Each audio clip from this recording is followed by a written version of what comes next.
성경 봉독은 시편 13장 1절에서 6절 함께 봉독하신 후 7, 8, 9 여전도의 특송이 있겠습니다. 함께 봉독하시겠습니다.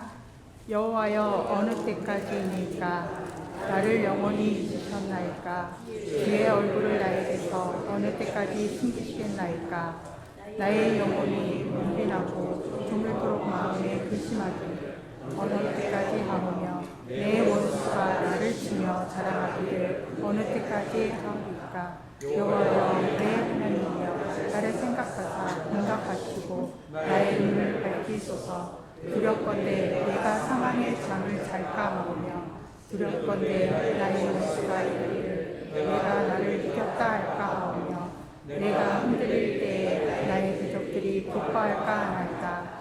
나는 오직 주의 사랑을 의지하여 싸우니 나의 마음은 주의 근호를 기뻐하리이다. 내가 여호와를 찬송하리니 이는 주께서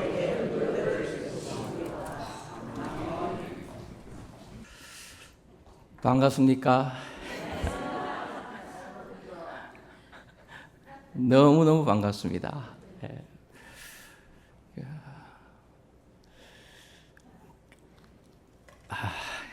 그래요. 구주를 생각만 해도 이렇게 좋거든. 주 얼굴 배울 때야 얼마나 좋으랴. 야, 생각만 하던 분들 직접 뵈니까 너무너무 좋습니다. 이 반가운 얼굴들 나중에 천국 가서 영원토록 보고 지낼 생각하니까 가슴이 벌렁벌렁거립니다. 반갑습니다. 예, 하늘교회에 오면 얼마나 좋은지 언제나 와서 드리는 말씀입니다만은 꼭 고향집에 온 것 같고 큰 집에 온 것 같고 너무너무 좋습니다. 또 오늘 격하게 환영해 주셔서 너무 감사하고 새 가족을 이렇게 환영하는 교회 보셨습니까? 예, 부흥 안 할 수가 없습니다. 우리 하늘교회 좋은 교회인 줄로 믿습니다. 옆에 분하고 인사하시겠습니다. 참 잘 오셨습니다. 와보니까 딱 옛날하고 달라진 게 딱 하나 있습니다. 딱 하나 있습니다.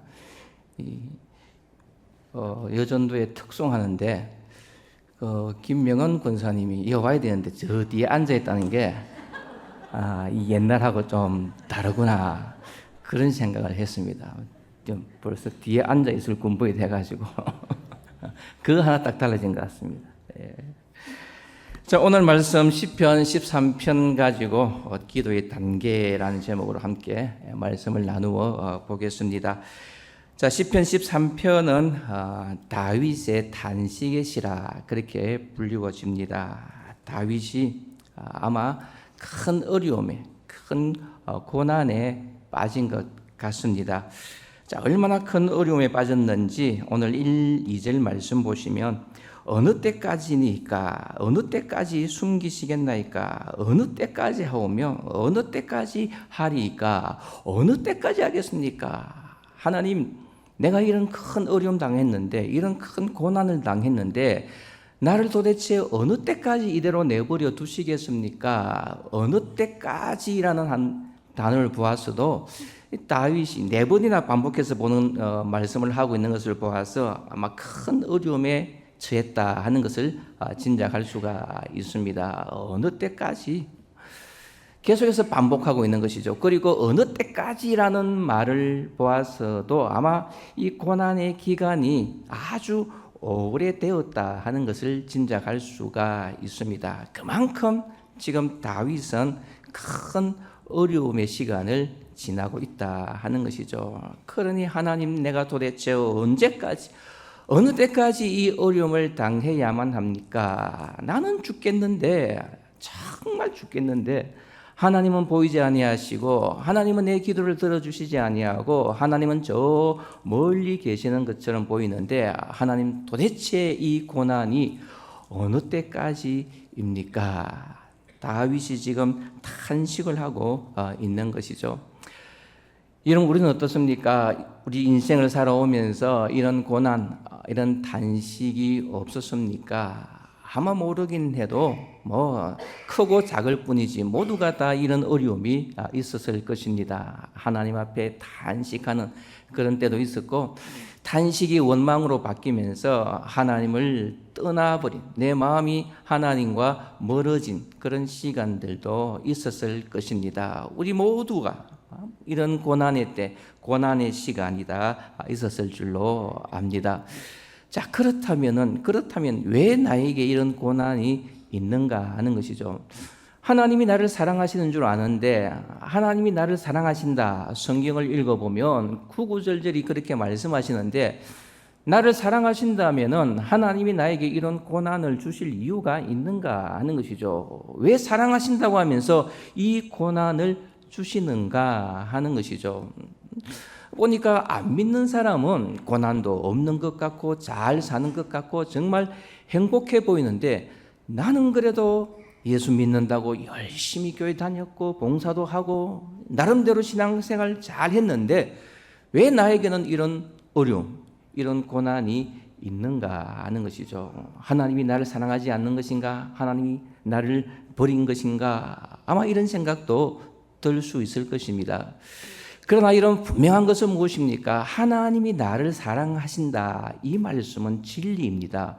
분명히 나를 사랑하십니다. 그렇다면 사랑하시는데 왜 나에게 이런 고난이 있습니까?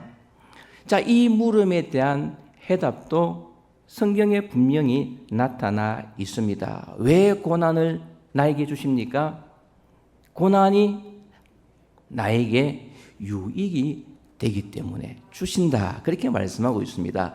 사랑하지만은 이 고난을 통하여서 더 성숙하고 더 큰 믿음의 사람이 되도록 만드시기 위하여서 하나님이 때때로 우리에게 고난을 주신다 하는 것이죠. 여러분, 어린 아이들 보십시오. 아프면 주사를 맞으면 빨리 낫습니다. 그런데 병원 가기를 싫어하고 주사 맞기를 얼마나 싫어하는지 주사는 죽어도 싫어합니다. 어린 아이 이야기가 아니라 제 이야기입니다. 제가 어릴 때 주사가 얼마나 무섭던지 주사 맞기는 죽기보다 싫었습니다. 제가 어릴 때 초등학교 시절이죠. 그때는 병원이, 그때 시골이었으니까 병원 가기가 멉니다. 근데 그 동네에 의사가 있었습니다. 그 당시에 황의사라고 불렸습니다. 황의사라고 불렸는데, 아프면 그분을 부르면 그분이 오토바이 타고 뭐 진찰을 하고 약도 처방해주고 그리고 주사도 놔주고 가는 거예요. 제가 한번 아팠는데 저희 어머니가 이 황의사라고 부르더라고요. 와, 부르는 순간 공포가 밀려왔습니다. 오면 주사를 맞는데 얼마나 두렵던지 얼마나 무섭던지 기어코 의사가 오토바이 타고 우리 집에 당도했습니다. 저를 체크하더니 감기라 그러고 주사 한 방이면 되겠다. 주사를 꺼내서 주사를 주려고 하는데 저는 얼굴이 새파랗게 질린 것이죠. 얼마나 무섭던지. 그래서 이 주사를 안 맞으려고 발부둥 쳤습니다. 발부둥을 치다가 다행스럽게 내 뒷발에 주사기를 쳐가지고 그 주사기가 공중에 날아가서 그냥 깨져버렸습니다. 옛날에는 여러분 주사기가 유리였습니다. 유리. 지금은 플라스틱이지만 유리였기 때문에 깨지면 못 쓰는 거예요. 그 주사기가 하나밖에 없는데 주사기가 깨졌으니까 주사를 줄 수가 있겠습니까? 못 주는 거죠. 그러니까 의사가 그냥 갔습니다. 주사 안 주고. 얼마나 감사하든지 두려움이 싹 사라졌습니다. 그런데 주사를 맞아야 빨리 나을 건데 안 맞으니까 더 아픈 거죠. 더 고통의 시간이 오래 가는 것 아니겠습니까? 여러분, 우리에게 이런 고통, 인생의 고난이 닥칠 때가 있습니다. 그 고난이 있는 이유가 무엇입니까? 하나님께서 그 고난을 주는 이유가 무엇입니까? 우리를 낫게 하시려고, 우리를 강하게 하시려고, 우리를 회복시켜 주시려고, 더 큰 믿음의 사람으로 만들어 주시려는 하나님의 의도가 있는 줄 믿으시기 바랍니다. 그래서 고난이 내게 유익이다. 그렇게 말씀하고 있는 것이죠. 자, 고난이 우리에게 어떻게 유익입니까? 고난이 주는 유익이 무엇입니까? 첫 번째로 살펴보면 하나님만 의지하도록 하기 위하여서 우리에게 고난을 주신다. 그렇게 말씀하고 있습니다. 고린도후서 1장 8절 9절에 보면 사도 바울이 전도 여행 중에 얼마나 힘이 들었던지, 아니 하나님의 일을 하면서 복음 전하면 하나님께서 도와주시고 어려움 당하지 아니하도록 그렇게 만들어 주셔야 되는데, 가는 곳곳마다 어려움이 생기고 문제가 생기고 박해를 당하고 매를 맞고, 이거는 복음 전하면서 이렇게 어려움을 받는데 내가 왜 이런 일을 해야 되냐, 자괴감이 들 정도로 고생을 했습니다. 왜 이런 고난을 주십니까? 복음 전하면 하나님께서 기뻐하시고 그 복음 전도자의 길에 꽃을 뿌려주시면서 꽃길이 되어야 되는데 왜 이런 고난을 당하게 하십니까? 사도 바울은 이렇게 고백하고 있습니다. 내가 힘에 겹도록 심한 고난을 당하고 살 소망까지 끊어졌다. 그만큼 어려웠다는 것이죠. 그런데 내가 이렇게 고난받는 이유가 뭐냐 가만히 생각해 보니까 하나님이, 오직 하나님만 의지하도록 하기 위해서 나에게 이런 고난을 주신다. 이것이 사도 바울의 고백이었습니다. 고린도서 1장 8절 9절에 그대로 나와 있습니다. 왜 내가 이런 박해와 고난을 받는가? 오직 하나님만 의지하도록. 복음 증거할 때에 여러분, 사도 바울에게 능력이 나타났습니다. 기적도 일어났습니다. 심지어 죽은 자도 살리는 그런 역사가 일어났습니다. 그런데 바울이 고난도 없이 그냥 승승장구하면서 가는 곳곳마다 복음 전한다 해보십시오. 바울이 자기 자신을 의지하고 자기 능력만 믿었지, 복음을 전하기보다도 오히려 자기 자신을 더 증거하며 자랑하며 드러내며 살았을 것입니다. 그러니 고난당하는 이유가 뭐냐? 나는 아무것도 아니다. 나는 아무것도 아니다. 이 어려움과 이 고난 중에 하나님만 의지하도록, 하나님만 바라보도록 하기 위해서 하나님이 나에게 이런 고난을 주신다 하는 것이죠. 40에 하나 가만, 매를 5번씩이나 맞고 태장을 3번 맞고, 한 번 돌에 맞고 한 번 파선당하고 굶주리고 추위에 떨고 목마르고 이런 어려움들을 당하는 그 이유가 하나님께서 이 복음을 전하면서 나를 의지하지 말고 나를 믿지 말고 하나님만 의지하도록 하기 위함이다. 바울은 이것을 깨닫고 가는 곳곳마다 하나님만 바라보았습니다. 하나님만 의지했습니다. 그러니 바울이 1차, 2차, 3차 다시 또 로마에까지 갔어도 복음을 능력 있게 전할 수 있게 된 줄로 믿습니다. 우리가 고난당하는 이유가 무엇입니까? 하나님만 바라보도록. 하나님만 봐도 사람도 필요 없습니다. 하나님을 바라보도록 하나님께서 우리에게 고난을 주시는 줄 믿으시기 바랍니다.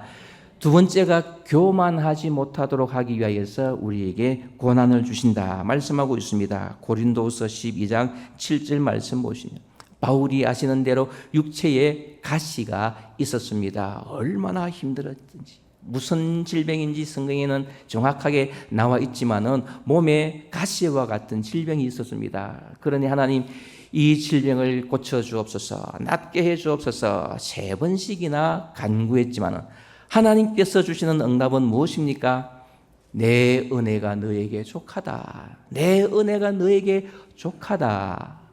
병은 고치지 못하고 하나님께서 주시는 말씀, 내 은혜가 너에게 족하다. 그렇다. 하나님의 은혜가 내게 족하다. 내가 지금 질병을 가지고 있고 이 질병을 고치지 못하지만 하나님의 은혜는 나에게 한없이 머물고 있다. 하나님의 은혜가 나에게 족하다. 한번 생각해 보십시오.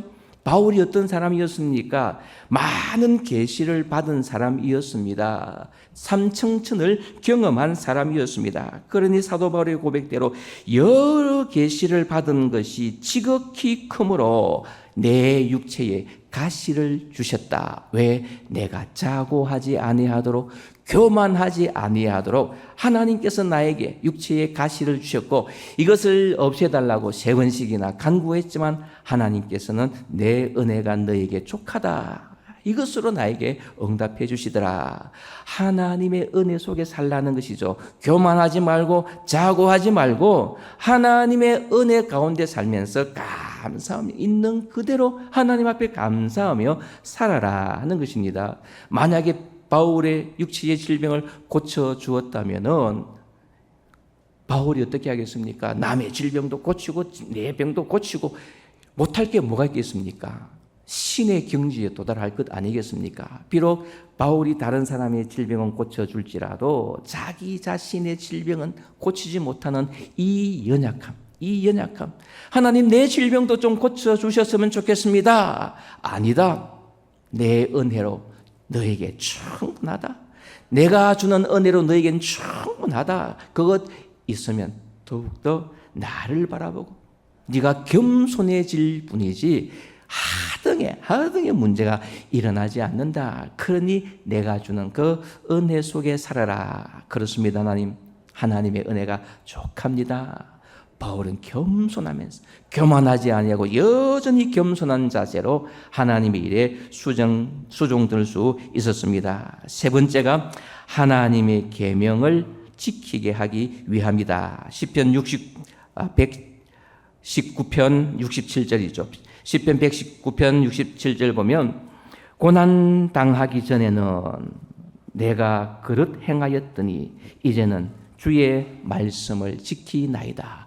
고난 당하기 전에는 그릇 행하였더니 이 고난 당함으로 말미암아 이제 주의 계명을 주의 말씀을 지킨다. 그렇게 고백하고 있습니다. 여러분 그렇지 않습니까? 우리가 고난 당하기 전에는 내가 얼마나 불순종한 사람이었는지 얼마나 부족한 사람인지 알 수가 없습니다. 그래도 나름대로 괜찮은 사람인 줄 압니다. 이만하면 쓸모 있는 사람인 줄 압니다. 이만하면 됐다 그렇게 생각이 듭니다. 그런데 고난 당하면서 그 고난을 통하여서 내 삶을 돌아보니까 부족함 투성입니다. 고난을 통하여서 내 삶을 돌아보니까 하나님 앞에 불순종하였고 하나님을 멀리하였고 하나님을 떠났고 하나님의 마음을 상하게 하였던 사람입니다. 깨닫게 되고 고난을 통하여서 주께로 돌아오는 것이죠. 내가 얼마나 말씀에 불순종한 사람이었던지 깨닫게 되고 이제부터 그 말씀 붙들고 살아가겠습니다. 말씀 앞에 다시 무릎 꿇고 말씀 붙들고 살아가게 되는 줄로 믿습니다. 그러니 고난 당하는 것이 우리에게 유익이다. 하나님께서 우리를 사랑하시지만은 우리를 더 믿음의 사람, 하나님의 신실한 사람으로 만들어 가시기 위해서 때때로 하나님의 마음도 아프시지만 우리에게 고난을 주신다 하는 사실 꼭 기억하시기 바랍니다. 자, 그렇다면 하나님 언제까지입니까? 어느 때까지입니까? 내가 죽겠습니다. 내가 정말 고통스럽습니다. 빨리 이 고난의 시간이 끝났으면 좋겠는데 도대체 언제까지입니까? 탄식할 때가 있습니다. 언제까지이겠습니까? 하나님만이 아시죠. 하나님만이. 어떤 신학생이 그랬다잖아요. 시험 치러 갔는데 문제가 나왔습니다. 도무지 모르겠는 거예요. 그래서 답을 쓰고 나왔습니다. 하나님만이 아십니다. 몇 점 나왔다고요? 하나님 100점, 학생 빵점 그렇게 나왔습니다. 하나님만이 아시니까 하나님 100점. 자기는 모르니까. 언제까지입니까? 어느 때까지입니까? 우리는 몰라요. 그러나 누가요? 하나님은 아시는 줄로 믿습니다. 하나님께서 됐다 할 때까지, 하나님께서 여기까지 할 때까지 우리가 그 짐을 지고 그 고난을 안고 가야 되는 줄로 믿습니다. 자, 그렇다면 이 고난의 때에 하나님 왜 이러십니까? 내게 도대체 왜 이러십니까? 그러면서 하나님을 떠나버린다면 어떻게 되겠습니까? 난 도무지 이런 하나님 못 믿겠습니다. 난 더 이상 하나님을 신뢰할 수 없습니다. 그러면서 하나님의 때를 기다리지 못하고 하나님을 떠난다면 어떻게 되겠습니까? 상상만 해도 끔찍하잖아요. 그죠? 하나님을 떠나라고 우리에게 고난 주신 것 아니잖아요. 사랑하시기 때문에 우리에게 고난 주시는데, 그렇다면 우리는 그 고난의 기간을 알 수 없지만 하나님께 맡기고 하나님의 때를 신뢰하고 여전히 하나님 앞에 나아가야 될 줄로 믿습니다. 여러분, 고난의 대명사 누구입니까? 고난의 대명사, 성경에서 고난의 대명사 욥이지 않습니까? 욥을 한번 생각해 보십시오. 얼마나 큰 고난을 당했습니까? 욥은 동방의 부자다. 동방의 가장 큰 부자였습니다. 그런데 욥이 하루아침에 그 많은 재산 다 잃어버렸습니다. 그리고 7남 3녀의 자녀, 얼마나 참 사랑스러웠겠습니까? 그런데 10명이나 되는 자녀를 한날 한시에 다 잃어버렸습니다. 부모로서의 억장이 무너지지 않겠습니까? 여러분, 욥보다 더 큰 고난을 당하는 사람이 세상에 어디에 있겠습니까? 그런데 욥은 하나님을 원망하지 아니했다. 그렇게 기록하고 있습니다. 그러니 하나님을 시험하였던 이 마귀가 다시 와서 하나님, 욥의 몸에는 아무 이상 없으니까 하나님 원망하지 않죠?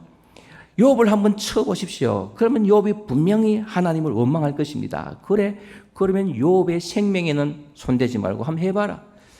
욥의 정수리부터 발끝까지 종기가 났는데 온몸에 종기가 나가지고 얼마나 건지럽던지. 그니 잿더미 앉아서 그릇 귀하짱 가지고 몸을 뻑뻑 끓여. 얼마나 비참합니까? 얼마나 힘들었겠습니까? 그러니 보다 못한 아내는 차라리 하나님을 욕하고 죽어버리라, 욕을 하고 떠나버렸습니다. 여러분, 욥에게 무슨 소망이 있겠습니까? 무슨 살아갈 가치가 있겠습니까?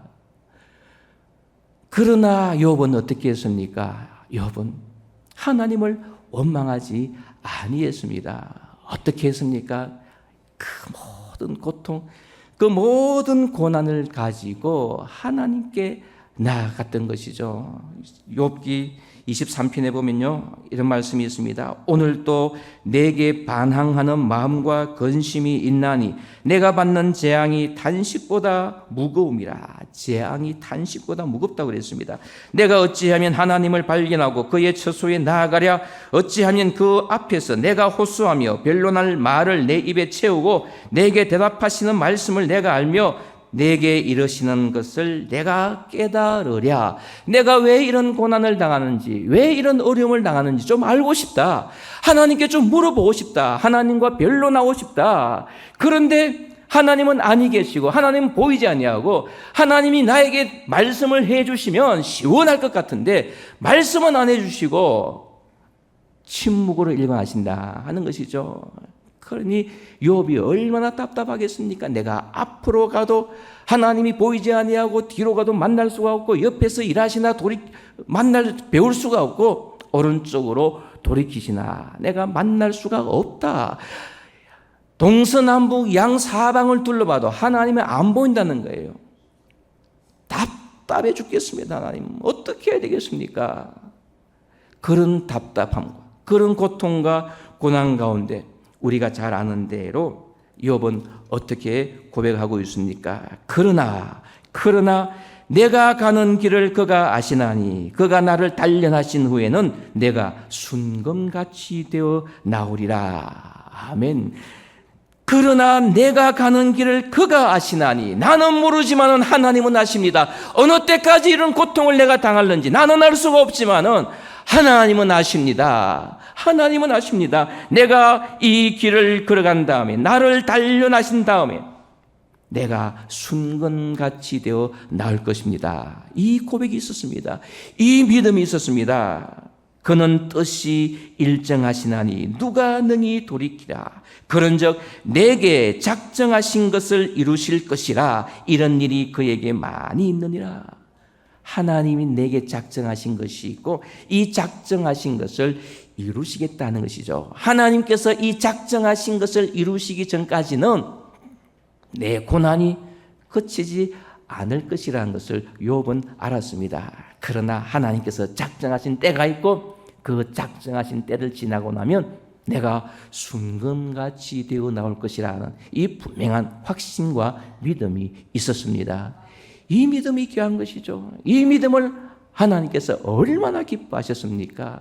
그러니 욥은 하나님께서 그렇게 사랑하시고 그렇게 기뻐하셨고 하나님 보시기에 의인이었다. 하나님이 인정을 하셨습니다. 우리도 마찬가지입니다. 고난당할 때에 여러분 하나님을 떠나버리면 아무것도 아니겠죠. 하나님을 잃어버리면 다 잃는 것 아니겠습니까? 고난과 고통 가운데 하나님을 기억하시기 바랍니다. 하나님의 뜻이 있는 것이고 하나님께서 나를 단련하신다. 이 사실을 분명하게 기억하시기 바랍니다. 이것을 안다면은 우리가 어떻게 하겠습니까? 오늘 다윗을 보십시오. 다윗은 어느 때까지니까 여호와여 어느 때까지 숨기시겠나이까? 어느 때까지 내가 근심해야 되고 내 원수가 나를 치며 자랑하기를 어느 때까지 하리까? 탄식하다가 다윗은 어떻게 합니까? 이제 기도의 자리에 들어가게 됩니다. 단식에서 머물지 아니하고 다윗은 기도의 단계로 들어가고 있는 것을 볼 수가 있습니다. 오늘 설교 제목이 기도의 단계입니다. 기도의 단계 첫 번째가 무엇입니까? 단식이죠. 내게 있는 어려움, 고통, 고난 속에 내가 단식하면서 하나님 도대체 언제까지입니까? 어느 때까지입니까? 하다가 하나님을 알고 하나님을 신뢰함으로 그 모든 문제를 가지고 어떻게 해요? 하나님 앞에 나아가는 것이죠. 기도하며 나아가는 것이죠. 오늘 다윗을 보십시오. 3절 4절입니다. 우리 같이 한번 더 읽어보실까요? 여호와 내 하나님이여 나를 생각하사 응답하시고 나의 눈을 밝히소서. 두렵건대 내가 사망의 잠을 잘까 하오며 두렵건대 나의 원수가 이르기를 내가 그를 이겼다 할까 하오며 내가 흔들릴 때에 나의 대적들이 기뻐할까 하나이다. 아멘. 다윗이 어느 때까지니까 탄식하다가 이제 하나님 앞에 기도의 단계로 들어갑니다. 여호와 내 하나님이여 나를 생각하사 응답하시고 하나님 나를 좀 생각해 주십시오. 내 어려움, 내 고통, 내 고난 하나님이 다 하시지 않습니까? 하나님은 다 하시지 않습니까? 그러니 하나님 나를 좀 생각해 주옵소서. 나를 생각해 주시고 응답해 주옵소서. 이것이 다윗의 기도였습니다. 여러분 하나님 앞에 내 모든 사정을 가지고 나아가서 하나님 나를 좀 생각해 주옵소서. 그렇게 기도하시기 바랍니다. 하나님이 내 사정을 아시고 나를 생각해 주신다면 내 문제가 다 해결될 줄로 믿습니다.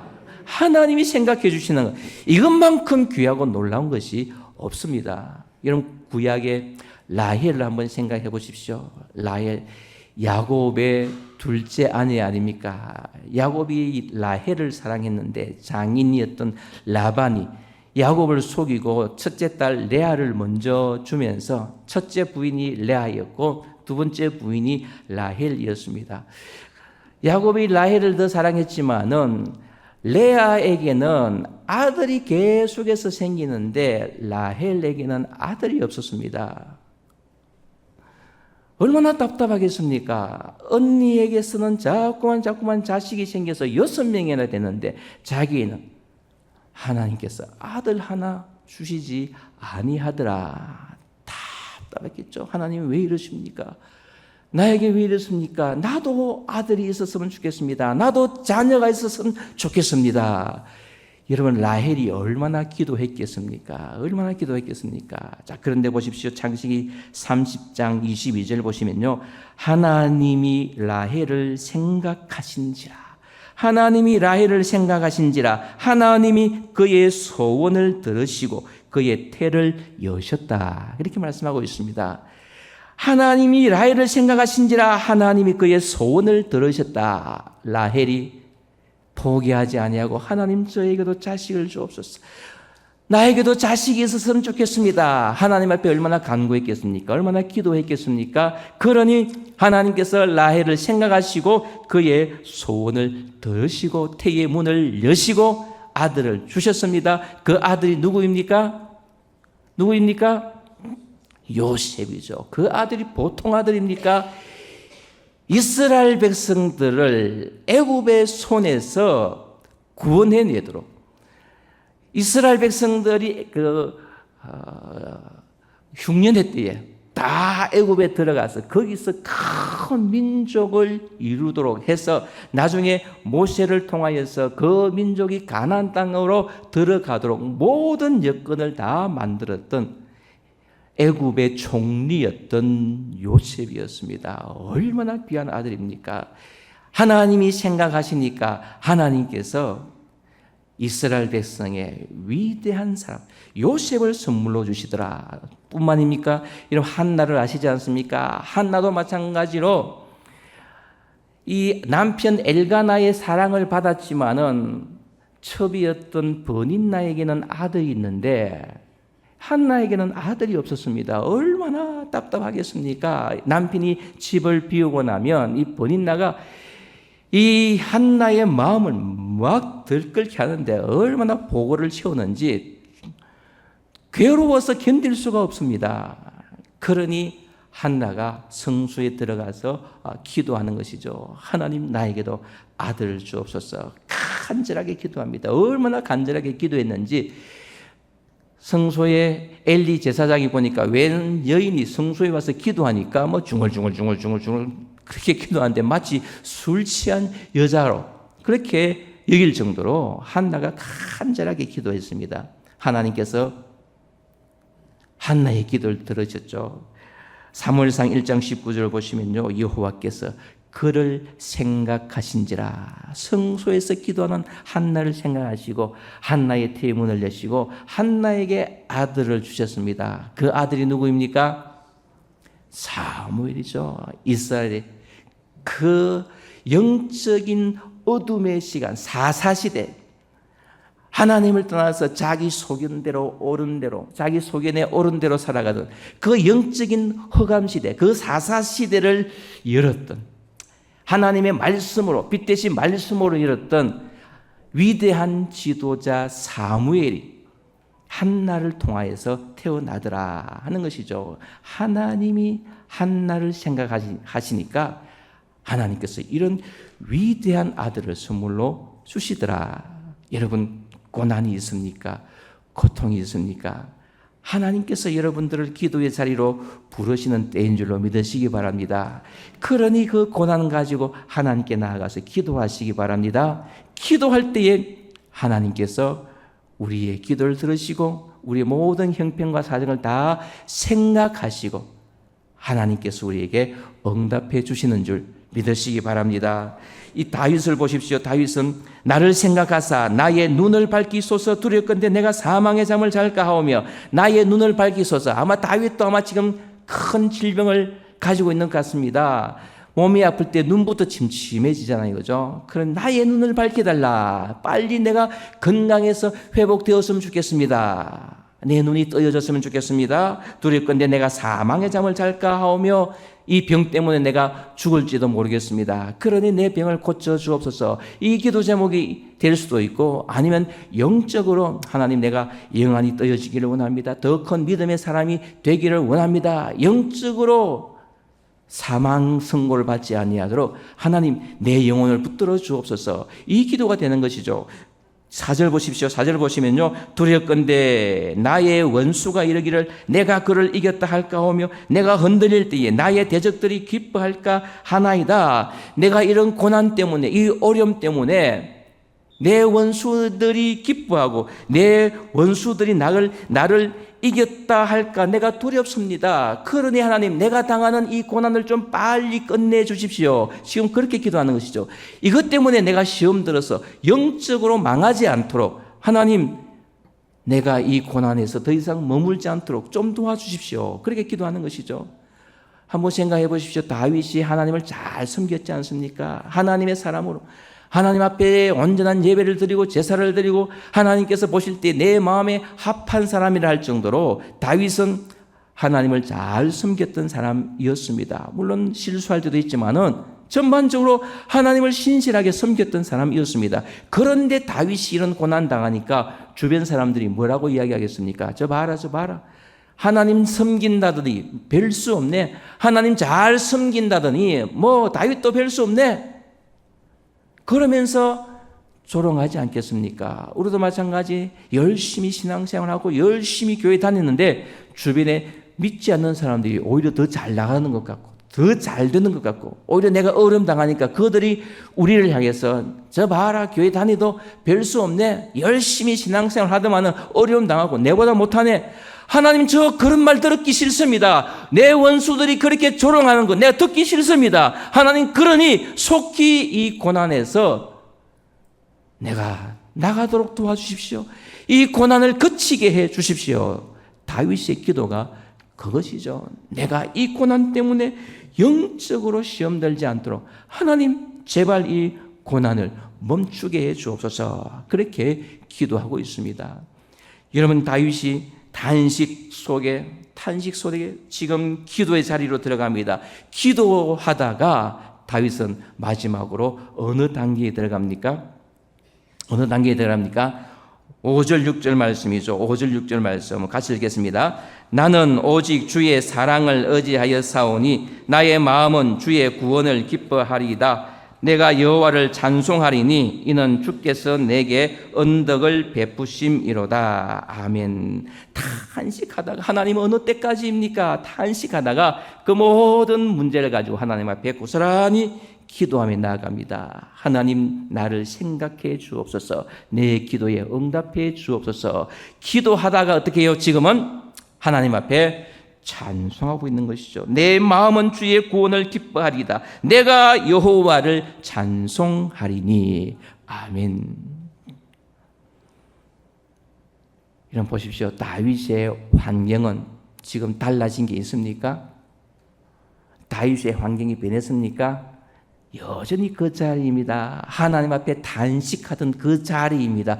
주여 어느 때까지입니까? 언제까지입니까? 탄식하는 그 자리에서 다윗이 하나님 앞에 기도하며 나아갔습니다. 기도 중에 다윗이 어떻게 하고 있습니까? 하나님 앞에 찬송하고 있는 줄로 믿습니다.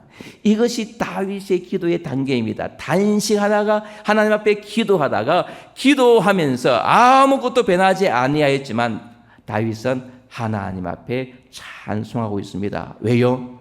하나님을 신뢰했기 때문에, 하나님을 믿었기 때문에, 하나님의 하나님 되심을 분명하게 깨달았기 때문에 다윗은 하나님 앞에 찬송하고 있습니다. 여러분 다윗의 마음, 환경은 달라지지 않았지만은 다윗의 마음이 변한 것이죠. 그러나 사실 더 중요한 것은 무엇입니까? 다윗의 마음이 변한 것이 아니라 실제로는 변하지 않는 하나님이 그 가운데 계신 줄로 믿습니다. 하나님은 절대로 변하지 않습니다. 변함없는 하나님이십니다. 환경 때문에 우리가 좋아했다가 즐거워했다가 우리가 낙심했다가 슬퍼했다가 그러는 것이지 우리가 변하는 것이지 하나님은 변하지 않는 줄로 믿으시기 바랍니다. 그렇다면 변함없는 하나님 바라볼 때에 우리는 뭐예요? 여전히 하나님 앞에서 찬송하게 될 줄로 믿습니다. 아무리 고난이 닥친다고 할지라도 어려움이 있다고 할지라도 그 모든 어려움이 하나님께서 나에게 주시는 고난이고 그 고난을 통하여서 내가 한층 더 하나님 앞에 신실한 사람, 믿음의 사람, 성숙한 사람 되기를 원하시는 하나님 아버지의 마음을 깨닫고 내가 기도 속에 들어가고 기도할 때에 변함없는 하나님, 능력의 하나님, 좋으신 하나님을 깨닫게 될 때에 내 입에서 그저 찬송이 나오게 되는 줄로 믿으시기 바랍니다. 그러니 우리가 하나님 앞에 기도하러 나올 때에 마지막에는 뭐예요? 찬송이 될 수밖에 없는 줄로 믿습니다. 어떤 분은 나와서 기도한 다음에 하나님이 이런 문제 저런 문제 있습니다. 하나님 이것도 좀 해결해 주시고 저것도 해결해 주시고 다 기도해 놓고 돌아갈 때는 어떻습니까? 그 모든 문제를 싸그리 다시 싸가지고 보따리 다 싸가지고 다시 집으로 들어갑니다. 집에 가져가서 어떻게 합니까? 낙심하고 한숨 쉬고 이 문제를 어떻게 하냐. 기도해놓고 그걸 그대로 가지고 와서 여전히 단식하고 있다는 것이죠. 아닙니다. 제대로 된 기도가 아닙니다. 제대로 된 기도는 다 맡기고 그 다음 마지막에 뭡니까? 하나님 앞에 찬송하게 되는 줄로 믿으시기 바랍니다. 그러니 우리의 신앙생활은 감사죠. 범사에 감사인 것이고 하나님 앞에 늘 찬송이 넘쳐나게 되는 줄로 믿습니다. 여러분, 하나님의 생각은 내 생각과 다릅니다. 하나님의 길도 내 길과 다른 것이죠. 그건 이사야 55장 8절에서 9절 말씀대로 이는 내 생각이 너희 생각과 다르며 내 길이 너희 길과 달라서 하늘이 땅보다 높은 같이 내 길이 너희 길보다 높으며 내 생각이 너희 생각보다 높으니라. 아멘. 하나님이 우리를 위해서 다 생각이 있는 줄로 믿으시기 바랍니다. 우리를 향한 계획을 다 갖고 계신 줄로 믿으시기 바랍니다. 이 하나님을 신뢰한다면은, 하나님을 전적으로 신뢰하고 의지한다면은 우리의 삶은 하나님 앞에 감사와 찬송밖에 없는 줄로 믿습니다. 여러분, 낙심하며 탄식하며 절망하며 살아가시겠습니까? 아니면 하나님을 신뢰하고 하나님을 의지하면서 감사하며 찬송하며 살아가시겠습니까? 우리 예수님께서도 말씀하셨지 않습니까? 하나님 우리에게 가장 좋은 때에 가장 좋은 것으로 주시는 분이십니다. 이것을 믿으시기 바랍니다. 아들도 아끼지 아니하시고 우리를 위하여 내주시니가 좋은 것으로 우리에게 주시지 않겠느냐? 예수님께서 뭐라고 말씀하셨습니까? 누가 아들이 떡을 달라 하는데 돌을 주며 아들이 생선을 달라 하는데 뱀을 줄 아버지가 있겠느냐? 악한 자라도 자식에게 좋은 것으로 줄 줄 알거든. 하물며 하늘에 계신 너희 아버지께서 구하는 자에게 좋은 것을 주시지 아니하겠느냐? 하나님은 우리를 사랑하십니다. 사랑하시기 때문에 때로는 고난을 통하여서 기도의 자리로 인도하시고 그 기도의 자리에서 하나님을 더 깊이 만나고 더 깊이 신뢰함으로 우리의 입술에서 더 이상 단식이 아닌 찬송이 넘쳐나도록 이끄시는 줄 믿으시기 바랍니다. 이 믿음으로 어떤 형편에서도 어떤 고난에서도 승리하며 살아가시는 여러분 되시기를 바랍니다. 아멘. 자, 이쯤 돼서 제가 마지막으로 제가 최근에 변한 상황에 대해서 좀 말씀드리고 기도 제목 부탁드리고 내려가겠습니다. 제가 지난 2월 달에 교회를 옮겼습니다. 창원 한길 교회에서 이제 아까 말씀드린 버니엘 교회로 옮겼습니다. 자, 이 버니엘 교회는 개척 교회입니다. 제가 처음 2월 달 처음 부임했을 때에 아이들까지 쳐서 18명 정도 참석했고요. 지난주 맥주 감사주일에는 41명 참석했습니다. 와, 총출석주일 해가지고 41명이 참석했고 오늘은 보니까 총출석주일 지난 오늘 보니까 22명으로 다시 내려갔습니다. 제가 14년 섬겼던 한길교회를 섬기다가 버니엘 교회로 하나님께서 인도하셔서 지금 개척교회를 섬기고 있습니다. 뭐 말씀 드리려면 참 깁니다만은 그 교회 한길교회에 아시다시피 그 교회는 학교 안에 있잖아요, 그죠? 학교 안에 있는 교회고. 그러니까 이사장이 이제 설립한 교회고 교회 모든 것을 이사장이 주도하는 그런 교회였는데 이분이 한 2년 전에 은퇴하시면서 은퇴하고 난 다음에 원로 장로가 되시고 난 다음에 조금 심심하셨던 모양입니다. 그러니 교회를 자기 주도적으로 그렇게 이끌어 가려고 그런 시도를 했습니다. 자, 그러면서 이제 자기가 내는 헌금은 이건 경상비로 잡지 마십시오. 이건 제가 학원 선교에 알아서 쓰겠습니다. 이것을 시작으로 이제 교회 행정에 막 관여를 하는 것입니다. 그러다가 작년 연말쯤 돼서 제가 없는 사이에 교인들을 소집해가지고 교단 탈퇴를 선언하고 하면서 이제 그야말로 이제 자기 마음대로 이제 교회를 운영해 가려고 했죠. 자, 그러니 이제 이걸 두고 이제 우리 교인들과 갈등도 겪고 또 그 와중에 떠난 분도 많이 계시고, 자, 그러는 중에 이제 당에 온 장로님들이 목사님 들어오셔서 이 문제는 해결해 주셔야 됩니다. 그냥 두시면 안 됩니다. 자, 그렇게 와서 이제 이사장과 한번 싸우라 하는 것이죠.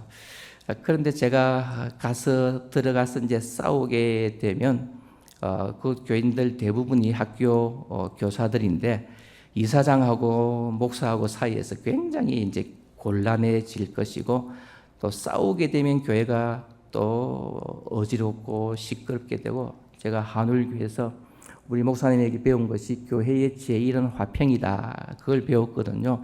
교회의 가장 중요한 것이 화평이다. 그렇게 배웠는데 가서 싸우면서 분란을 일으킬 수도 있겠지만은 교인들이 제일 힘들어할 것 같고 또 싸워봐야 저에게도 영적으로 도움이 안 될 것 같고 그래서 제가 연말에 그대로 다 내려놓고 그냥 사임을 하고 나왔습니다. 그러니 왜 나오냐 하는 부류와 야 잘했다 정말 잘했다 그런 두 부류 그런 반응이 나왔습니다. 그러다가 마침 이제 우리 노회 안에 이제 버니엘 교회가 개척한 지 한 3년 된 교회인데 마침 거기에 목회자가 비었습니다. 그래서 성목사 여기에 한번 가실래요? 그래서 제가 두 번 안고 예 가겠습니다. 그래서 버니엘 교회에 가게 되었고 지금 행복하게 잘 목회를 하고 있습니다. 여러분 생각 나실 때마다가 아니고 생각하셔서 전에는 창원 한길교회가 작은 집이었지만 이제는 버니엘 교회가 작은 집입니다. 그러니까 생각하셔서 억지로라도 기도해 주시고 우리 교회가 또 부흥하고 성장할 수 있도록 기도해 주시면 감사하겠습니다. 기도하겠습니다. 주님 감사합니다.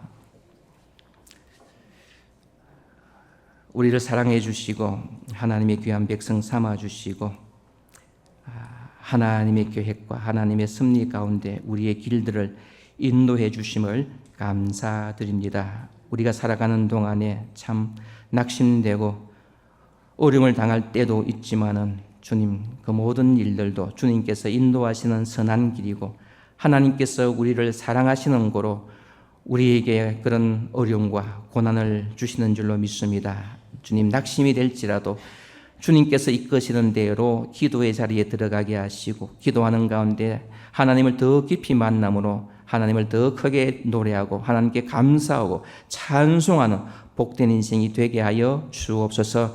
하나님은 우리를 사랑하시는 거로 우리를 가장 좋은 길로 인도하시고 가장 좋은 때에 가장 좋은 방법으로 우리에게 응답해 주심을 믿사오니 오늘도 여전히 이 좋으신 하나님을 신뢰함으로 기도하며 찬송하며 나아가는 저희들 다 되게 하여 주옵소서. 감사하고 예수님 이름으로 기도드립니다. 아멘.